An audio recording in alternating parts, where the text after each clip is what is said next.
They didn't take your money overnight. They didn't empty your bank account. They didn't send a warning. They didn't need to. They changed how money works and let you slowly adjust. Prices crept up. Savings felt weaker. Debt became normal. Stress became background noise. And if you're honest with yourself, you felt it, even if you couldn't explain it. I'm Daniel, and I want to talk to you about something that's already happened. They reset your money. Not dramatically. Psychologically. And the reason most people don't see it is because it worked. Here's the uncomfortable part. When money starts feeling tighter, most people assume it's personal. They think they mismanaged something. They think they fell behind. They think everyone else figured it out. But that's exactly how the reset is designed to feel. Because if you blame yourself, you don't question the system. The reset wasn't about wiping people out. It was about changing behavior, making you tolerate less buying power, making you accept permanent pressure, making just getting by feel normal. And slowly, your expectations adjust downward. That's not an accident. Most people think financial resets come as crashes. Big events, big headlines. But modern resets are quieter. They happen through inflation that outpaces wages, through housing that absorbs more of your income, through food that costs more but looks the same, through savings that grow but don't feel like progress anymore. Nothing breaks. Everything just gets heavier. And because it's gradual, you adapt, you cut back a little, you delay plans, you tell yourself this is temporary, until temporary becomes permanent. That's the part nobody explains. This reset wasn't designed to shock you. It was designed to train you, to live with less margin, to stay financially alert at all times, to feel like money is never quite settled. Because when people feel uncertain, they behave different. They don't sit still. They don't relax.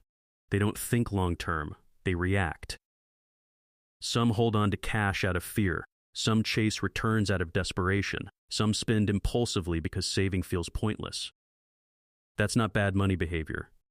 That's nervous system behavior. Money stopped being just math. It became emotional. And here's where it gets personal. If you're watching this, you probably did what you were told. You worked. You stayed responsible. You avoided obvious mistakes. And yet, it still feels harder than it should. That's not because you failed. It's because the rules shifted while the language stayed the same. We still talk about money like it's stable, like effort guarantees progress, like patience is always rewarded. But money now moves faster than people can emotionally process. Inflation doesn't just raise prices. It compresses time.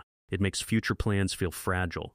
It makes waiting feel risky. It makes stability feel temporary. That changes how people think. Saving used to feel motivating because you could feel progress. Now you save, and inflation quietly eats part of it. So the emotional reward disappears. And when saving stops feeling meaningful, people stop trusting slow progress. They start looking for certainty in an uncertain system. That's when anxiety enters. And anxiety is profitable. Not because anyone wants you miserable, but because systems run smoother when people don't stop to question them. When stress becomes normal, resistance disappears. But here's the shift most people miss. The reset wasn't meant to destroy you. It was meant to test your awareness. Because the people who do well in this environment aren't the ones working harder. They're the ones who understand what changed. They stop trying to win the old game. They stop expecting peace from constant growth. They stop tying their self-worth to financial momentum. They get calmer. And calm people make better decisions. They don't chase trends to escape fear. They don't panic when markets move. They don't confuse noise with danger. They understand that money today isn't about accumulation alone. It's about positioning yourself emotionally.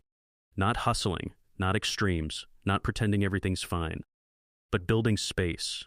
Space to breathe, space to think, space to respond instead of react. That's why things like emergency funds matter. Not because disaster is coming, but because calm is expensive now. That's why slow investing works, not because it's exciting, but because consistency outlasts chaos. That's why reducing financial pressure beats increasing income for many people. Less pressure means clearer thinking. And clearer thinking is the real advantage after a reset. I want you to hear this clearly. You didn't miss your chance. You didn't fall behind. You weren't supposed to feel comfortable through this. You adapted to a system that changed without explanation. That doesn't make you weak. It makes you human. The reset already happened. The question now isn't how to stop it. It's how to stop letting it control your emotions. Because once you understand the game you're in, money loses some of its power over you. You stop panicking. You stop comparing. You stop rushing. And progress becomes quieter, but more real. I'm Daniel.